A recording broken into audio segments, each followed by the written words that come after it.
Olá, meu nome é Roberto Ludovico, sou cirurgião de cabeça e pescoço, sou integrante do corpo clínico do Hospital Aristides Maltês. Hoje a gente vai falar sobre nódulos em tireoide. Esse tema que é bastante prevalente, principalmente em mulheres, tá bom? Basicamente a estrutura da aula, a gente vai falar um pouco da introdução, uma leve fala sobre a anatomia da tireoide, o status epidemiológico do nódulo tireoidiano, a importância da anamnese, do exame físico, o exame laboratorial, onde a gente, a partir daí, vai discriminar sobre a função tireoidiana, os métodos de imagem, que é o que a gente basicamente usa hoje para identificar o nódulo e predizer um risco de malignidade, as condutas no nódulo da tireoide e quais são os tipos de câncer e como a gente faz o tratamento oncológico para o tumor de tireoide. Então, basicamente, a introdução, a gente tem várias glândulas endócrinas do nosso corpo, né? Mas a tireoide é a maior glândula puramente endócrina do corpo humano. E ela é responsável pela produção de hormônios tireoidianos. Esses hormônios, eles fazem a nossa homeostase, eles que regulam a nossa atividade cardíaca, a nossa atividade respiratória, ou seja, sem a tireoide, a gente não vive. Até quando a gente opera, a gente tem que repor o hormônio tireoidiano. A gente tem um hormônio ativo, o T3, e o hormônio inativo, que ele é convertido em ativo, que é o hormônio T4. Geralmente a gente dosa essa fração livre do hormônio T4, que é o que está mais disponível no sangue e que é mais fidedigna para a gente ter a certeza sobre a função tireoidiana, tá bom? O nome tireoide, basicamente, é o formato que a glândula tem, esse formato em escudo, né? Então, ela vem do grego tíreos, que é o escudo, e o eidos, que é a forma, né? Então, é a glândula que, em formato de escudo, ele dá origem ao nome tireoide. Ela é basicamente formada pelo lobo direito, o lobo esquerdo, ligado por um istmo, que é a porção central da tireoide, tá bom? Em alguns pacientes, cerca de 75% dos pacientes, a gente tem um terceiro lobo, chamado de lobo piramidal, que ele pode ser encontrado geralmente um prolongamento fixado à sua porção central, que é o istmo, né? A gente vai ver em imagens que fica muito bem caracterizado. É uma glândula pequena que está situada na região cervical anterior, tá bom? Do pescoço, nessa região mais baixa, certo? Aqui um desenho de uma anatomia topográfica, onde a gente mostra o lobo direito da tireoide, o lobo esquerdo da tireoide, o istmo, que é a comunicação central entre eles, e esse prolongamento, que é chamado de piramidal. Aqui a gente vê essa relação de vascularização da tireoide. É uma glândula bem vascularizada, ela tem sua irrigação arterial do primeiro ramo da carótida externa, né? Artéria tireoidiana superior, tá bom? A gente tem a artéria tireoidiana inferior, que é o ramo desse tronco tireocervical, certo? E a parte da drenagem venosa, que ela vem basicamente das tributárias da veia jugular interna, que é a veia tireoidiana superior, a veia tireoidiana média, e a gente também tem as veias tireoidianas inferiores. Uma relação importante que a tireoide tem é com esse nervo, chamado de nervo laringeu recorrente. Basicamente, quando a gente opera a tireoide, a gente precisa identificar esse nervo, a gente precisa preservar esse nervo para garantir uma boa qualidade vocal, porque esse nervo ele faz a inervação motora da prega vocal. Então, para a gente ter uma voz adequada, a gente precisa da vibração, essa passagem do ar sobre as cordas vocais, ela gera o som, que é chamado de palavra falada. E a partir daí, a gente tem essa qualidade vocal satisfatória. Aqui é uma tireoide que a gente fez uma cirurgia, é o que a gente chama de bócio, né? É uma tireoide de volume aumentado, às custas de nódulos, tá bom?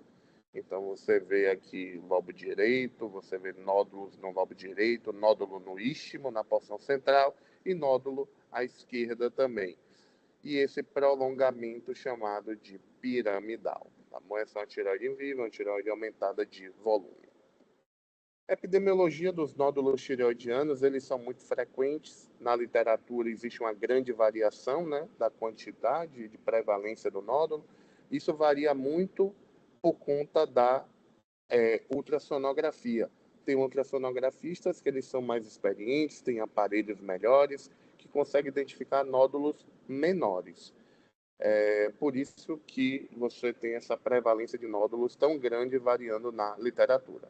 Acomete mais mulheres, a relação é geralmente de 9:1, e principalmente mulheres que tendem a estar numa idade mais avançada. A maioria dos nódulos eles são benignos, então é muito comum no consultório a gente ter pacientes que chegam com nódulo, que chegam com medo, e basicamente nosso papel como cirurgião de cabeça e pescoço é acalmar esse paciente, avaliar, todo nódulo ele precisa ser investigado, só que na grande maioria das vezes eles são benignos, 90%. Cerca de 10% desses nódulos podem representar alterações malignas, por isso que eles devem ser investigados. Na medicina, a gente tem a anamnese, o exame físico, como ponto primordial para a gente predizer um pouco se é um nódulo de alto risco ou não. O exame físico ele não fecha diagnóstico de malignidade, muito menos a anamnese. Ele constrói um pensamento para a gente saber se realmente é um nódulo que vai ter um risco maior ou não, que são chamados sinais de alarme. Aí é todo o questionamento que a gente tem, né? Todo nódulo em tireoide ele deve ser investigado com método de imagem? Ou só o exame físico, a palpação, você coletar uma história da moléstia atual adequada é suficiente? Então, na anamnese, a gente vai atrás dos sinais de alarme. Esses sinais de alarme que a gente questiona para o paciente é se ele vem ficando rouco, se ele nota alguma dificuldade para engolir, se ele tem algum gânglio fora desse compartimento da tireoide, se ele notou algum caroço na região da tireoide, algo mais endurecido, um componente de dor mais acentuado, fora do normal. Tudo isso vai trazendo artifícios, né, para a gente poder predizer se um nódulo tem algum grau de suspeita ou não. O exame físico é basicamente a palpação da região cervical, bimanual, sempre posicionado atrás do paciente, né, onde a gente, com as duas mãos, vai palpando o primeiro lado, o segundo lado, para a gente poder identificar nódulos e sinais que sugiram malignidade. Paciente com nódulo muito endurecido, paciente com nódulos que têm extensão para a região da pele, que ferem a pele, palpação de gânglios na região do pescoço associada a esses nódulos, são sinais de que podem sugerir malignidade. Fixação, nódulo que geralmente quando você palpa, ele vem junto com as partes moles, ele movimenta junto com estruturas adjacentes, traqueia, um exemplo, laringe. Então, a gente sempre vai atrás desses sinais de malignidade. Entretanto, o risco de malignidade, existem alguns sinais, né, de que podem sugerir, mas eles não fecham diagnóstico. É muito bem descrito na literatura que nódulos chamados de incidentaloma, ou seja, o paciente não está sentindo nada, ele foi numa consulta de rotina com ginecologista, com médico clínico, que solicitou ultrassom e viu um nódulo na tireoide.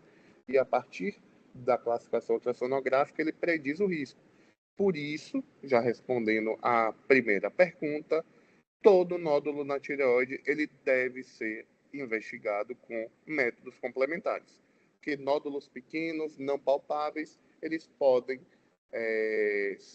ter diagnóstico oncológico maligno.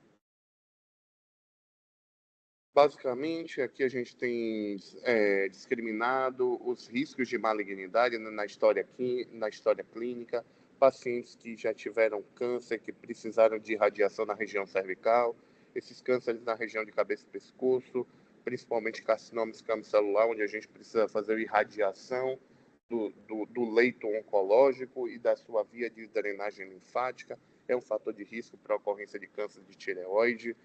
Pacientes que descobrem um nódulo muito jovem, geralmente menor do que 20 anos, ou em idades mais avançadas, também têm um maior risco, são sinais de alarme. Sexo masculino, a gente sabe que tem maior incidência de tumores malignos quando comparados à mulher, só que em números totais as mulheres têm maior prevalência de câncer da tireoide. Pacientes com histórico familiar de câncer, então histórico familiar do câncer de tireoide é muito comum. Mães terem mães com câncer de tireoide, filhas, então essa parte familiar é muito importante, deve ser sempre questionado na sua história da moléstia atual, na sua anamnese. A neoplasia endócrina múltipla, né, é uma alteração que acontece associada a um tipo de câncer de tireoide, né, chamado câncer medular da tireoide. Ele tem alterações nas glândulas adrenais, feocromostoma, ele tem alterações nas paratireoides, que são órgãos que tem junto da tireoide. Então, essa tríade geralmente está associada a um tipo de neoplasia endócrina múltipla tipo 2, mais precisamente tipo 2A. A mudança na voz, então rouquidão, devido àquela proximidade com o nervo laringeu recorrente. Então, isso tudo são sinais de que pode ter um nódulo com maior suspeita de malignidade. Na parte clínica, você tem nódulo de crescimento muito acelerado. Geralmente, o nódulo ele cresce de forma bem lenta. Aquele nódulo que cresce muito rápido, abre-se uma suspeita da possibilidade de câncer. Nódulo com consistência endurecida e irregular, também já coloca a gente de orelha mais em pé para a gente poder avaliar uma necessidade de investigação por meio de biópsia, tá bom? Fixação, aquele nódulo mais preso a tecidos adjacentes, gânglios no pescoço e paralisia de corda vocal em um exame que a gente faz da laringoscopia, para a gente saber se tem comprometimento do nervo ou não. Quando geralmente esse nervo está acometido, a corda vocal ela reduz a sua mobilidade ou ela até paralisa. Isso demonstra um sinal que provavelmente a gente está tratando de um nódulo provavelmente maligno. Exame laboratorial, basicamente a gente faz uma tríade, ou dois exames basicamente, que é a dosagem do TSH junto com a dosagem do T4 livre e o T3, em casos que a gente considera com paciente portador de hipertireoidismo. A gente pede a fase ativa, que é o T3, tá bom? Geralmente, o T3 ele pode ser total ou livre. Geralmente, a gente pede o T3 total. O T4 livre e o TSH, que é o exame, basicamente, importante para essa avaliação inicial. Paciente com TSH baixo, naquele mecanismo de feedback, tá bom? Associado a um T4 livre muito alto, existe uma baixa suspeita oncológica. A gente considera o nódulo quente. Geralmente, câncer, ele não produz hormônio. Quem produz hormônio, geralmente, são nódulos bem diferenciados. Existe uma doença chamada de adenoma, que é um adenoma, é uma doença de Plummer, né? Nódulo de Plummer, onde ele é hiperprodutor, ele produz muitos hormônios. E isso é bastante característico de uma alteração benigna. Nódulo de Plummer, bócio, o termo bócio é o aumento do volume tireoidiano, né? Multinodular tóxico, tudo que for tóxico significa que está produzindo hormônio. Se está produzindo hormônio, grande possibilidade dele ser benigno, tá bom? TSH normal ou alto, associado a um T4 livre normal ou baixo, geralmente a gente tem que investigar condições hipotiroidismo, onde o hipotiroidismo, nesse caso, está mais associado a uma tiroidite chamada de tiroidite de Hashimoto, onde a gente tem esse autoanticorpo, anti-TPO elevado. Associado a um quadro de hipotiroidismo, com anti-TPO elevado, a gente fecha o diagnóstico de tiroidite de Hashimoto. Aqui é importante a gente saber que câncer, gente, ele não altera hormônio da tireoide. Isso é muito comum no consultório, paciente, mas meus hormônios estão normais. E essa apresentação é a apresentação oncológica do ponto de vista maligno da tireoide. Ele geralmente não altera hormônio, não. Existe um outro marcador que é muito importante, que a gente geralmente não pede de rotina. O TSH, o T4 livre, a gente pede de rotina. Quando você tem uma condição de hipertireoidismo, a gente associa o T3. A calcitonina a gente pede principalmente quando a gente tem uma suspeita de câncer medular da tireoide. Essa calcitonina, ela é produzida pelas células parafoliculares.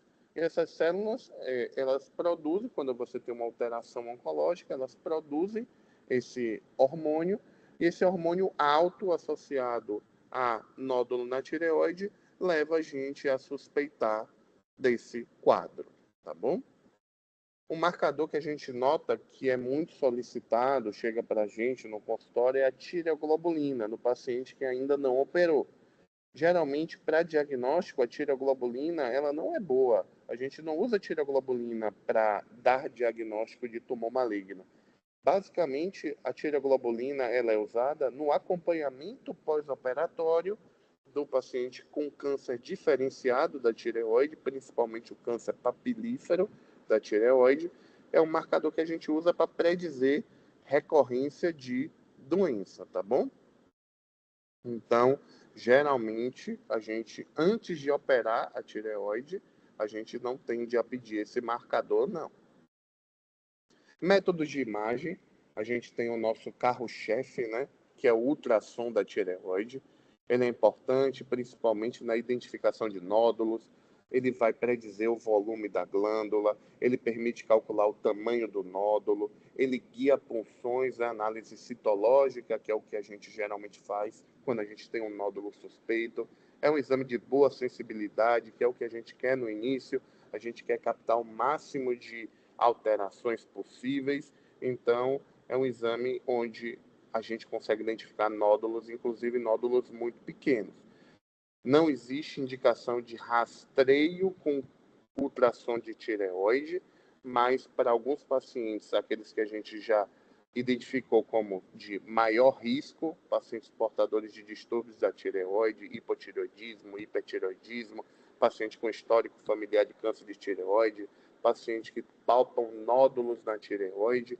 Então, esses pacientes eles têm indicação de fazer a tireoide justamente para identificar alterações, principalmente esses nódulos, né? A gente tem um outro exame que é utilizado também, principalmente em pacientes portadores de hipertireoidismo, né? Onde ele avalia a função da glândula e ele identifica também a presença de tecido fora do compartimento tireoidiano, chamado tecido ectópico tireoidiano.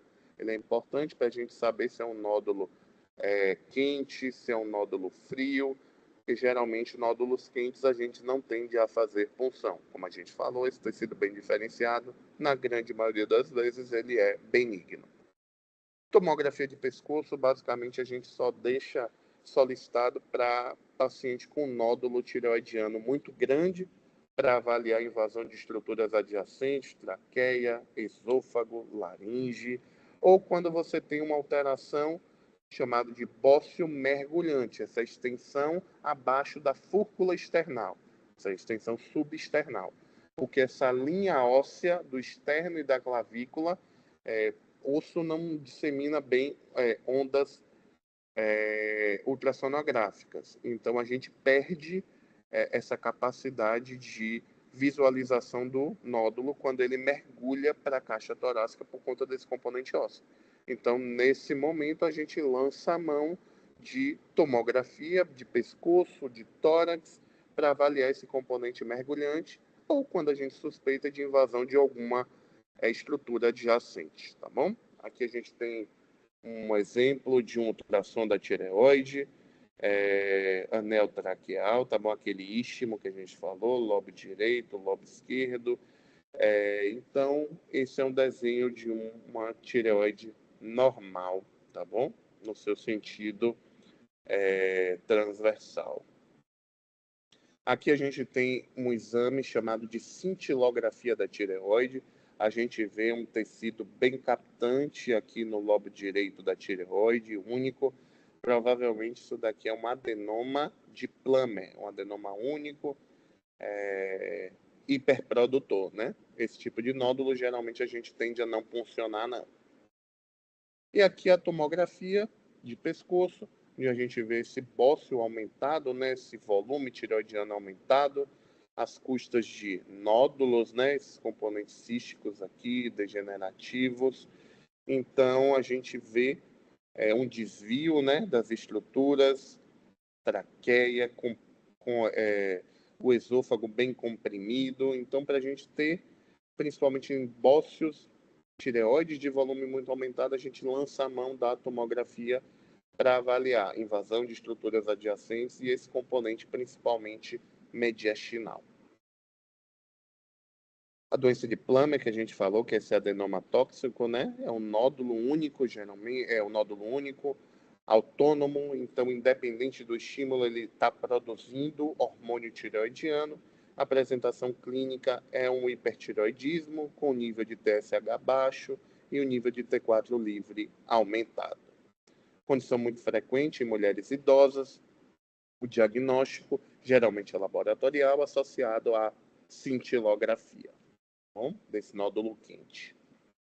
O tratamento, a gente tem uma gama de tratamentos, vai variar do tamanho do nódulo, da condição clínica do paciente, dos sintomas que ele está sentindo, mas a gente pode fazer o tratamento tanto com iodo, né, o radiodo 131, a gente pode hoje, né, em alguns serviços, a gente tem a disponibilidade da injeção de etanol guiada por ultrassom, é feita uma punção desse nódulo e a gente injeta esse derivado do etanol e ele vai meio que dissolvendo esse nódulo, tá bom? Isso não é tão difundido nos serviços onde a gente trabalha, né? Tanto no Hospital Aristides Maltês, Hospital da Mulher, a gente não vê essa disponibilidade ainda bem difundida no SUS, não, tá bom? E a tireoidectomia, basicamente, é o que vai ditar, né? Geralmente nódulos muito grandes, pacientes muito sintomáticos, pacientes que foram refratários à terapia com iodo, a gente sempre avalia a tireoidectomia se parcial ou total. Vai depender muito do tamanho, acometimento de outros lobos por nódulos na tireoide. Então, isso é algo que a gente vê com base nos exames complementares. Pelo consenso da ATA, que está sofrendo uma atualização agora, né, em 2024, a gente ainda não tem ele muito bem definido, né? A gente ainda está usando ainda o de 2015, né, que é o que está bem consolidado, mas eles consideram nódulos acima de 1 centímetro suspeito, né? Devendo avaliar a necessidade de punção conforme os seus achados, né? Lembrando dos sinais de alarme, eles são muito importantes. Então, paciente com nódulo na tireoide, que ele tenha rouquidão, pode denotar um comprometimento do nervo laringeu recorrente. Que ele tenha dor, um nódulo de crescimento acelerado, fixadas as estruturas adjacentes, presença de metástase tanto nos gânglios linfáticos do pescoço, como acometimento pulmonar à distância. O pulmão é o órgão à distância mais acometido pelas metástases de tireoide, principalmente câncer papilífero da tireoide. Loco regional são os linfonodos, os gânglios cervicais. Então, são sinais que chamam a atenção e que precisam ser investigados. A ultrassonografia da tireoide é o exame mais indicado para avaliar o nódulo na tireoide. Ele é melhor do que a cintilografia, ele é melhor do que a tomografia, ele é melhor do que a ressonância. O ultrassom de qualidade, feito por um profissional experiente e treinado, é o melhor exame para avaliação desse nódulo, tá bom? E a partir dele, a gente tem essa classificação chamada de TIRADS, onde ele identifica um potencial de malignidade, certo? Mas ele não confirma essa malignidade, não. Para confirmação, a gente precisa de uma punção, tá bom? Algumas vezes a punção não confirma, e em casos suspeitos, a gente opera e análise histológica, né, do tecido anatomopatológico, que vai dar o diagnóstico do câncer. Os critérios para a realização de PAF, a gente segue alguns consensos, tanto da ATA quanto do TIRADS. Hoje a gente usa muito mais o TIRADS para, a partir dele, identificar o nódulo que precisa ser puncionado ou não, tá bom? A ATA é mais antiga, ele coloca basicamente imagens e a partir dessas imagens padrões, ele vai predizer o risco de suspeição. Então, se você tem um nódulo espongiforme, ele é um nódulo de baixa suspeição. Se você tem um nódulo hiperecoico regular, ele é um nódulo de baixa suspeição. Um nódulo espongiforme, muito baixa suspeição. Um nódulo que ele começa a ter um grau de hipogenicidade, né? Ele é hipoecoico, ele passa a ser um nódulo de intermediária suspeição. Aquele nódulo que tem microcalcificações, um nódulo irregular, onde ele é marcadamente hipoecoico, ele passa a ter uma suspeita maior. Então, ele bota como molde essa tabela de referência e, a partir daí, você meio que olha a tabela, o ultrassonografista olha ela e prediz o risco de malignidade. Então, isso gerava algo que, no primeiro momento, muitas análises divergentes, né? Porque tinha pessoas que achavam esse tipo de nódulo mais hipoecoico, outro um nódulo mais hiperecoico, então você não tinha tanta uniformidade dos laudos. Para isso foi criado o ACTIRADS, onde ele coloca 5 pontos, né, onde a gente vai olhar na ultrassonografia. Basicamente, a composição do nódulo, a ecogenicidade do nódulo, a forma do nódulo, a margem e os focos de ecogenicidade. Isso daqui, o ultrassonografista, ele faz uma análise do nódulo e, a partir daqui, ele vai classificar em pontuação. Se é um nódulo benigno, se é um nódulo sem suspeita, se é um nódulo de média suspeita, moderada suspeita ou alta suspeição. E a partir daí a gente vai guiar uma punção, tá bom? TIRADS 1 é um nódulo benigno, a gente não funciona, assim como o TIRADS 2, a gente também não funciona esse tipo de nódulo. O TIRADS 3, ele é indicado a punção quando ele é maior do que 2,5 centímetros. O acompanhamento, o follow-up, ele é feito a partir de 1,5 centímetros. Então, a partir de 4 a 6 pontos, a gente tem uma moderada suspeição, a gente punciona se o nódulo tem um tamanho maior ou igual a 1,5 centímetro. Acompanhamento maior do que 1 centímetro. E quando ele ganha mais do que 7 pontos, ele já é um TIRADS 5, ele já tem uma alta suspeição. Então, a partir de 1 centímetro, a gente punciona. O acompanhamento ele é feito a partir de 5 milímetros. Então, levando em consideração esses 5 critérios, a gente pontua, cada critério tem a sua pontuação e a gente coloca ele nessa tabela e a partir da classificação do TIRADS a gente vai definir se ele vai ser puncionado ou não. Fluxograma, basicamente, a gente já sabe que nódulos com TSH baixo, prediz, né, associado a um T4 livre aumentado, ou o hipertireoidismo subclínico, um T4 livre normal, mas com TSH baixo. A gente sabe que esses tipos de nódulo tendem a não ser malignos, então a gente geralmente não funciona eles, não. Mas para paciente com TSH normal ou elevado, paciente com hormônio tireoide normal ou hipotireoidismo, a gente vai ver, com base no TIRADS ou no conceito da ata, se ele é um nódulo com alta suspeita, com baixa suspeita, para guiar o tipo de conduta, tá bom? A gente sabe que, pela classificação da ata, que é essa aqui, nódulos de alta suspeição ou intermediária suspeição, a gente funciona maior do que 1 centímetro. Nódulos de baixa suspeição na ata, 1,5 centímetro, muito baixa suspeição, maior do que 2 centímetros, tá bom? Nódulos benignos, a ata não funciona. Então, você vê que o consenso da ata, da Americano e o consenso do TIRADS, eles variam um pouco. Hoje, o que a gente tende a usar mais é o TIRADS, ele está mais atualizado do que o consenso da ata. E a partir da punção, a gente vem e classifica essa análise citológica no sistema de Bethesda. O sistema de Bethesda, ele varia de 1 ao 6, tá bom? Onde 1 é não diagnóstico, geralmente a gente repete a punção, tem que repetir essa punção para tentar buscar o diagnóstico.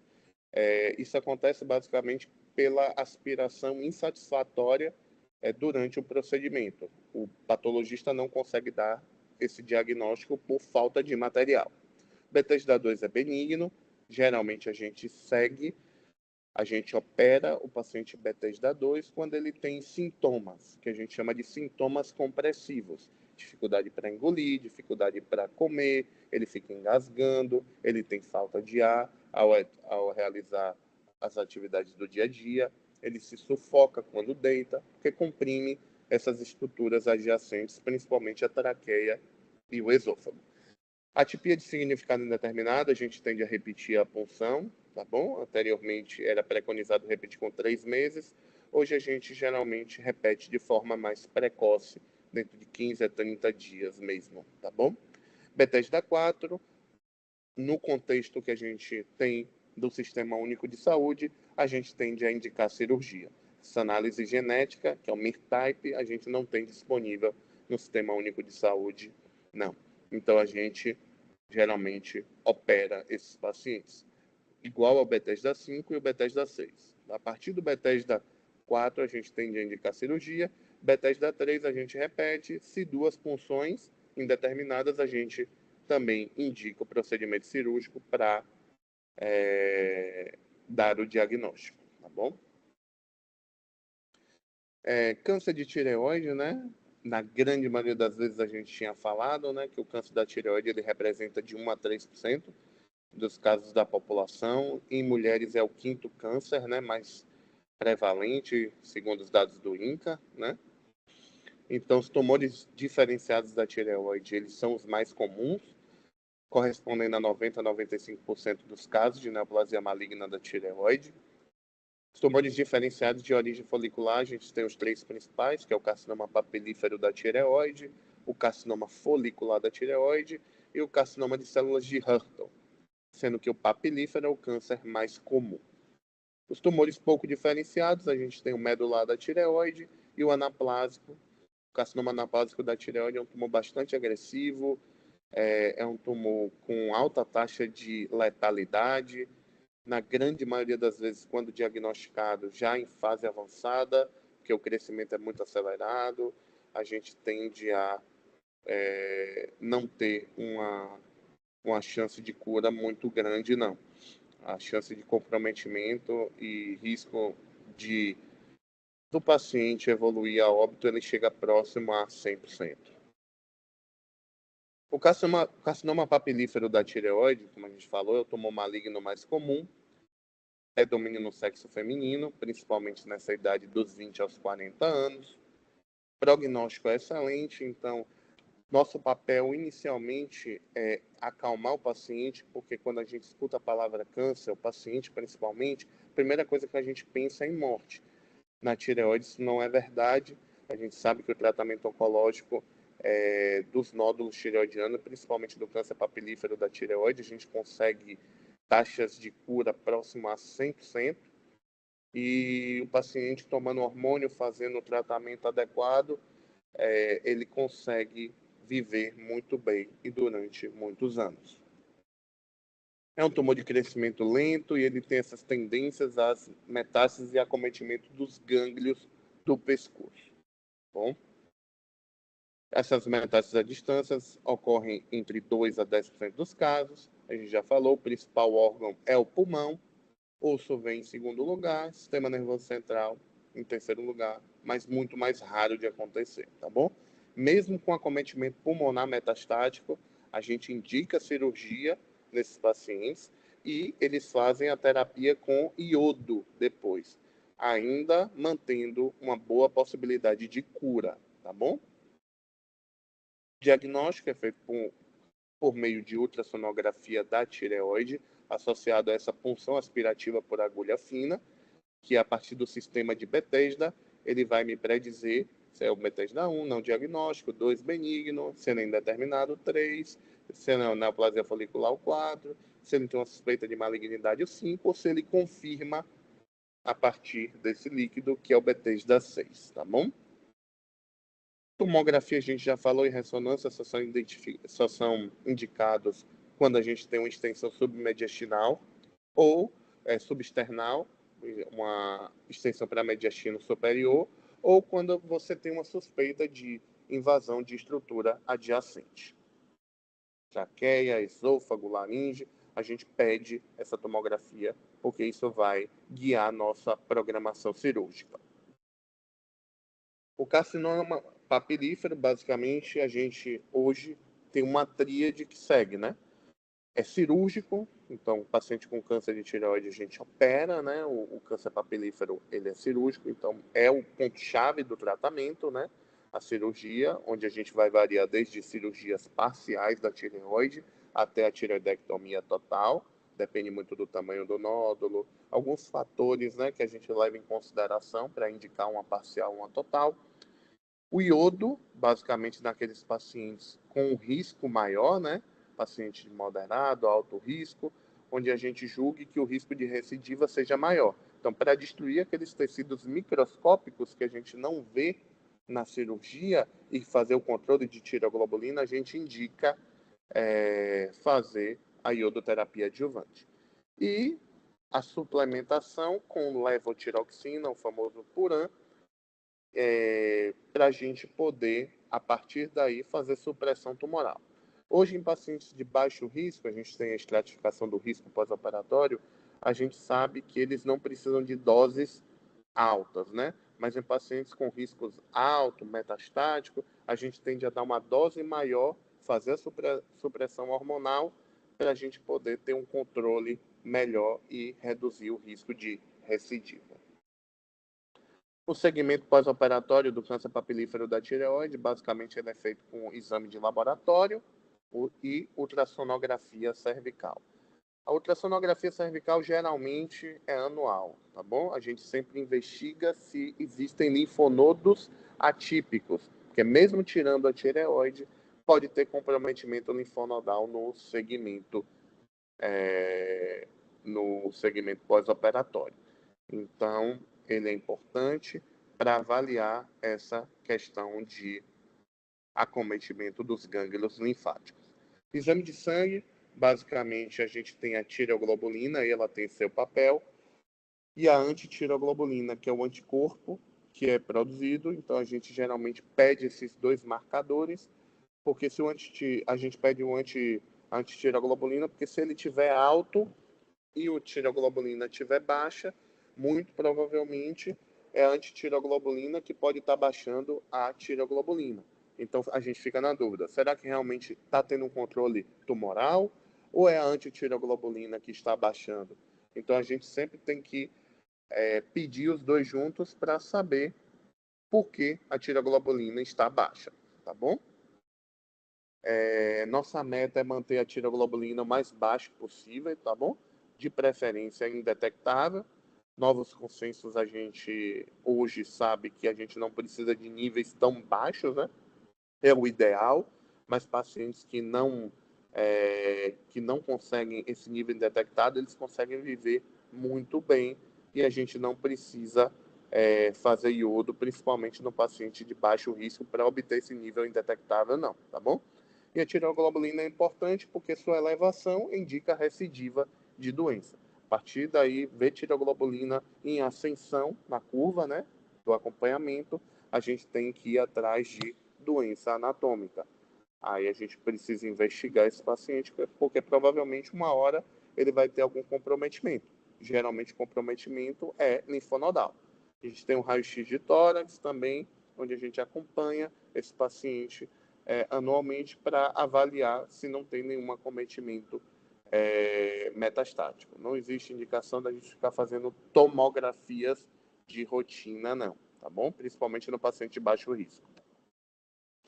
E o nível de TSH e de T4 livre, que hoje, no paciente que a gente considera como baixo risco, aquele paciente com tumor pequeno, ressecção completa, margens livres, aquele paciente que não tem alteração mais agressiva na anatomia, a gente tende a deixar esse nível de TSH e T4 livre dentro da normalidade, principalmente variando de 0,5 a 2,5 o nível de TSH. É o nível de normalidade um pouquinho mais inferior, tá bom? No limite inferior da normalidade. Basicamente, manter supresso naqueles pacientes com risco moderado a alto risco, tá bom? Que a gente mantém supresso dando doses de hormônio a mais do que o fisiológico. O carcinoma folicular da tireoide responde a cerca de 10 a 15% dos casos, é o segundo mais comum, né? Predomina no sexo feminino, isso é muito comum no câncer de tireoide, na maioria predomina no sexo feminino, em pacientes mais velhos, é mais comum em áreas onde a gente vê uma deficiência de iodo, por isso que é mais raro. Hoje a gente suplementa iodo no sal de cozinha, então a grande parcela da população, hoje a gente não tem mais bócio aumento endêmico, né? Por conta dessa terapia de iodo que a gente já tem no sal de cozinha, tá bom? Não pode ser diagnosticado por meio de punção, ele precisa de uma análise histológica, ele é muito semelhante a esse adenoma folicular, o adenoma folicular é benigno, então para a gente diferenciar se é benigno ou se é maligno, a gente precisa ter invasão de cápsula tumoral e invasão de vaso. Para a gente ver essas questões, precisa tirar a tireoide e o patologista fazer cortes e avaliar se a cápsula está invadida ou se tem invasão de vaso. Por meio da punção a gente não consegue, só após operar. A disseminação principalmente pela via hematogênica e o órgão, como a gente já sabe, né, o principal é o pulmão. Também ele pode ter acometimento ósseo e diferente do papilífero, o terceiro aqui vem o fígado, tá bom? Tratamento, basicamente, é composto por cirurgia e a gente, com base na estratificação de risco, tende a indicar iodoterapia ou não, tá bom? Por fim, o carcinoma medular da tireoide é um tipo de tumor mais agressivo, né? Ele representa de 5 a 10% dos tumores malignos da tireoide. Ele tem origem nessas células parafoliculares, né? Ou células C produtoras de calcitonina. Então, é nosso marcador quando você tem um nódulo tireoidiano associado a um aumento da calcitonina, a gente provavelmente está lidando com o carcinoma medular da tireoide. A maior parte deles é esporádico, ou seja, não está associado a distúrbios genéticos. Quando ele tem um componente genético, geralmente ele está associado a essa neoplasia endócrina múltipla, que a gente já comentou, tá bom? A tipo 2. Ocorre em indivíduos mais velhos, né? Entre a quinta e sexta década de vida. Tanto a forma esporádica quanto a familiar, ela tem essa alteração, essa mutação desse proto-oncogene, chamado de RET. Então, a gente, depois, paciente que tem condição de fazer essa análise familiar, a gente investiga, porque uma mutação nesse proto-oncogene é fator de risco para a ocorrência de câncer medular da tireoide. Esse diagnóstico é basicamente uma massa cervical, ou através de uma metástase de um gânglio do pescoço, ou de um nódulo na região da tireoide associado a níveis elevados de calcitonina. E a confirmação ela é feita através da punção, tá bom? Onde a gente dosa a calcitonina do linfonodo e ele faz essa análise quando tem metástase, né? Ou essa análise por agulha fina na região do nódulo tireoidiano para saber se ele tem células compatíveis com o diagnóstico do carcinoma medular da tireoide. A avaliação inicial, basicamente, a gente tem essa associação, né, com a neoplasia endócrina múltipla tipo 2A. Então, alguns pacientes com câncer medular da tireoide, eles podem ter uma doença chamada de feocromostoma associado. Então, a gente tem que dosar essas catecolaminas urinárias, né, porque é a partir delas que a gente tem o diagnóstico de feocromostoma, solicitar a tomografia de tórax para avaliar acometimento metastático e tomografia de abdômen para avaliar tanto metástase quanto a doença da supraadrenal, feocromostoma. Geralmente a gente tende a operar o paciente, o feocromostoma, antes de operar a tireoide, porque o paciente geralmente faz hipertensão, taquicardia, a gente compensa ele fazendo a cirurgia para o tratamento do feocromostinoma e depois ele vai para a cirurgia da tireoide. E o ultrassom cervical, ele é a mão à mestra, né, para a gente sempre afastar o melhor exame para a gente avaliar linfonodo. Então a gente sempre pede na suspeita de câncer para a gente ver o acometimento linfonodal cervical. O tratamento basicamente é cirúrgico, diferente do tumor bem diferenciado, ele não responde a iodo. Na grande maioria das vezes, a gente não indica radioterapia, a gente geralmente faz radioterapia em tumores mais avançados ou quando você tem uma ressecção incompleta. O segmento ele é feito com dosagem tanto da calcitonina quanto do CEA. Geralmente, essa dosagem ela é feita semestralmente e a partir daí a gente faz nossa curva. Igual a tireoglobulina, se ela estiver ascendendo, a gente pensa em recidiva tumoral e sempre tem que ir atrás de doença estrutural, tá bom? Ultrassom cervical, na grande maioria dos casos, a gente tende a fazer anualmente também. Então aqui a gente tem nossas referências. Espero que tenha sido satisfatória. A gente tentou resumir o máximo possível de grande quantidade de informação, mas o que a gente julga ser importante para os profissionais do ciclo básico da saúde, né, saberem, para os pacientes já chegarem já com, no mínimo, exames, estadiamento, para a gente poder, a partir daí, não perder tempo, porque ele já foi diagnosticado e já chega para o especialista para ele poder já, com celeridade, resolver o problema da tireoide.